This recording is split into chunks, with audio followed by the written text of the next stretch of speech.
Hello, and welcome back to Accreditation Unlocked, where we dig deep into the strategies, tools, and perspectives you need to navigate the complex world of accreditation with confidence. I'm your host, Dr. Ken Clough, and I'm so glad that you're here for the very first episode of Season 2. Now, if you've been with us since Season 1, you know we covered a wide range of topics. Everything from writing a rock-solid institutional narrative, to managing accreditation calendars, to avoiding the common pitfalls that can derail a review. But this season is different. This time we're putting leadership, planning, and strategy front and center. Think of it as your strategic command center for the upcoming academic year. We're going to talk about how leaders, whether you're a president, provost, dean, accreditation liaison officer, or committee chair, can set the tone, build the right systems, and steer your institution toward both compliance and continuous improvement. And today, we're starting exactly where we should, right at the beginning of the year, when the choices you make and the priorities you set will echo through everything you do for the next 12 months. Why this year matters more than you think. Let's start with the obvious question. Why focus on strategy and planning now? Here's the truth. Accreditation is not a once every 7 years event. It's an ongoing process, woven into the fabric of institutional decision-making. But the start of the academic year is special. It's a natural reset point. People are coming back from summer. New faculty and staff are joining. Priorities are being set in leadership meetings. Budgets are still flexible enough to shift, and there's a sense of forward momentum in the air. If you harness that energy right now, you can position your institution to move from reactive to proactive, turning accreditation from a compliance checkbox into a driver for real improvement. I've seen institutions that make this shift early in the year, and they've had a smoother, more confident, less stressful accreditation cycle. I've also seen places that delay and think, we'll deal with accreditation in the spring, and then end up scrambling, burning out their teams, and submitting reports that read like they were written at 2 a.m. on the deadline date. We're not doing that this year. This season, and starting with this episode, we're going to talk about how to lead strategically from day one. The leadership mindset for accreditation success. I want to start with something that's often overlooked: leadership mindset. Too often, when we talk about accreditation, we jump right into the mechanics, deadlines, standards, and reports. But the truth is, success or failure of an accreditation cycle often comes down to the leadership culture behind it. Here are 3 leadership mindsets that set the stage for an effective academic year. Number 1, ownership, not delegation. Leaders can and should delegate tasks, but you can't delegate responsibility. You can't say, the ALO has it covered, and check out. Effective leaders stay engaged, understand the big picture, and use their position to remove barriers for their teams. Number 2, transparency and communication. Accreditation isn't something that should live in a locked cabinet until a visiting team arrives. Your faculty, staff, and even students need to understand the why and the how behind your efforts.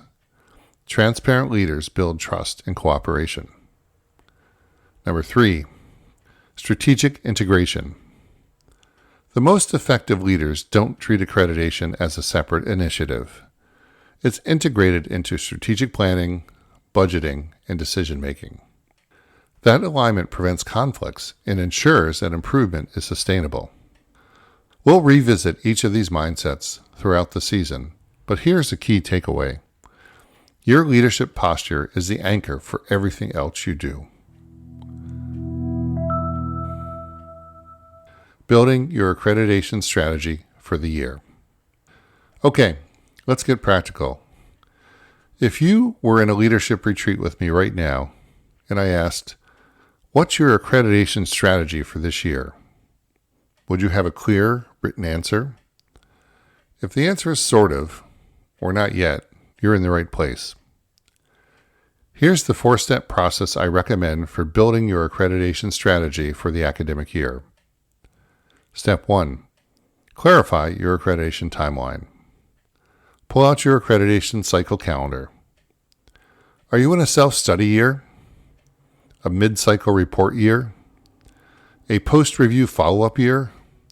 Or maybe you're between formal reporting periods. Your timeline determines your level of urgency and the type of work you need to prioritize. Step 2. Define your institutional priorities. These aren't just accreditation priorities, they're strategic priorities. What's the institution focusing on this year? Student success, program expansion, faculty development, technology upgrades? Then ask, how do these priorities intersect with accreditation standards? Step 3. Identify your gaps and opportunities. This is where you get real. Review your last accreditation feedback, internal assessments, and any data dashboards you have.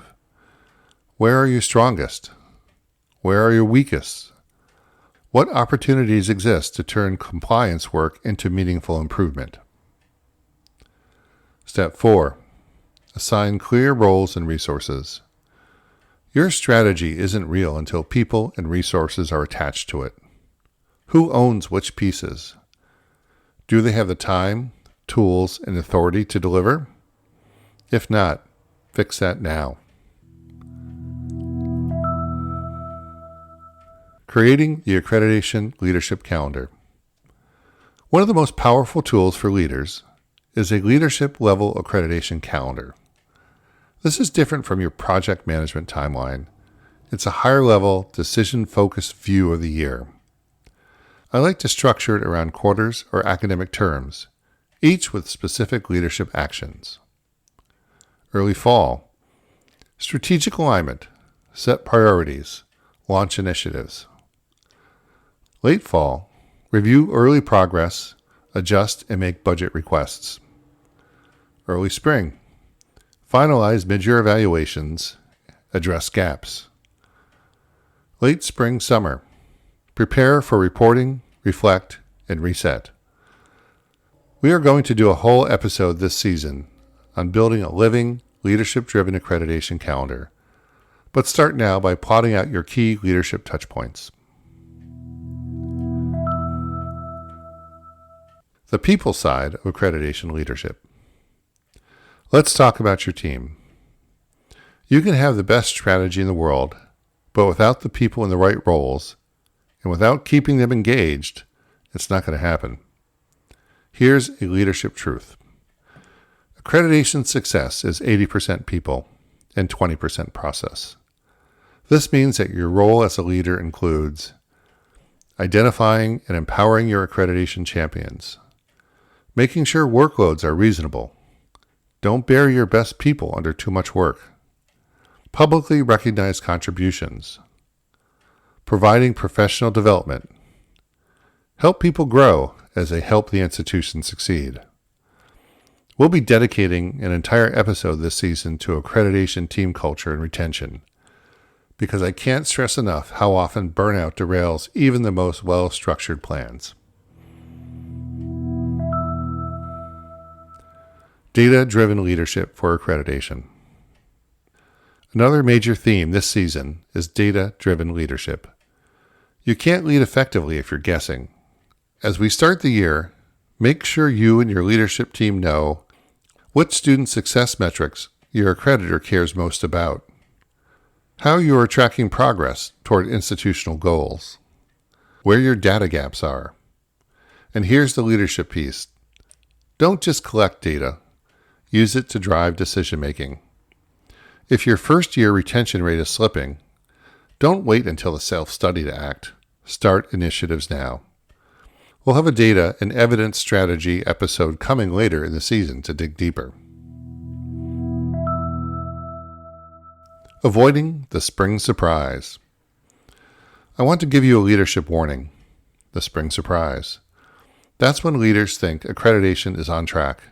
until April when someone says, "We're way behind on that standard," or "We don't have the evidence we thought we had." What's the best way to avoid this? Quarterly leadership reviews. Not a giant report, just a 30-minute update to check progress against your strategy, identify red flags, and make adjustments while there's still time. Leading through leadership turnover. Now I want to address something that can, and often does, throw accreditation planning into chaos. Leadership turnover. Maybe your president announces a retirement mid-year. Maybe your provost leaves for another institution. Maybe a dean or accreditation liaison officer resigns unexpectedly. Turnover can be unsettling, but it doesn't have to derail your accreditation work if you plan for it. Here are 5 strategies I recommend for dealing with leadership turnover in relation to accreditation. Number 1. Document everything in accessible formats. Accreditation knowledge shouldn't live in one person's head or in a private email folder. Use shared drives, well-organized accreditation binders, and clearly labeled evidence files so that each new leader can step in without starting from scratch. Number 2. Create a leadership transition brief. Think of this as an accreditation equivalent of a presidential handover memo. It should include the current accreditation status, key upcoming deadlines, major risks and opportunities, contact information for internal and external stakeholders, and a quick guide to your accreditors' expectations. Number 2. Cross-train key staff. If only one person knows how to run your data dashboard or write your compliance narratives, you're at risk. Make sure that at least 2 people in your institution can step into any accreditation critical role if needed. Number 4. Integrate accreditation into onboarding. When new leaders arrive, accreditation should be part of their first 90 days. That means a formal briefing, introduction to the accreditor's liaison, and a walkthrough of current priorities. Number 5. Build continuity into your leadership culture. The best way to weather leadership changes is to make accreditation part of the institution's DNA, not just a project tied to one person. That way, when someone leaves, the culture keeps moving forward. How the Accreditation Collaborative can help.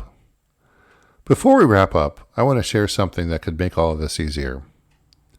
The Accreditation Collaborative exists to help institutions just like yours plan, lead, and execute accreditation work with confidence.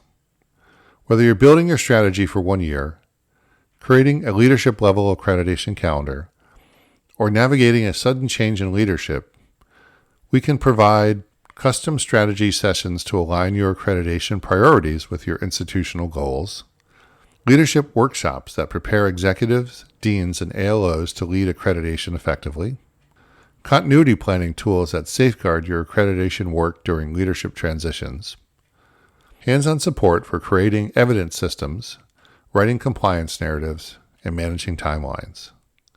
The goal is simple: to make sure accreditation isn't just a compliance requirement, but a strategic advantage for your institution. If you want to learn more, visit accreditationcollaborative.com and let's talk about how we can partner with you this year.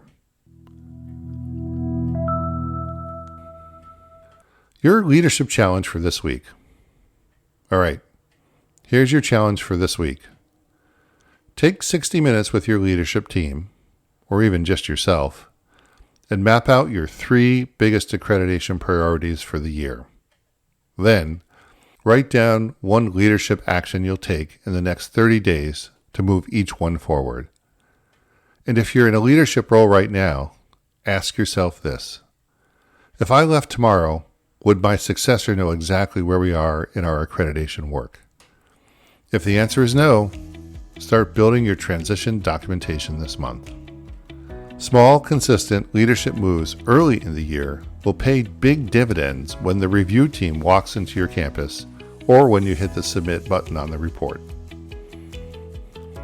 That's it for episode 1 of season 2 of Accreditation Unlocked. This year is going to be packed with strategies, insights, and leadership tools to help you not just survive accreditation, but thrive through it. If you found today's episode helpful, share it with a colleague. Subscribe so you don't miss future episodes. And if you're feeling generous, leave a review wherever you listen to podcasts. Until next time, I'm Dr. Ken Clough, and this has been Accreditation Unlocked. Now, go lead with purpose.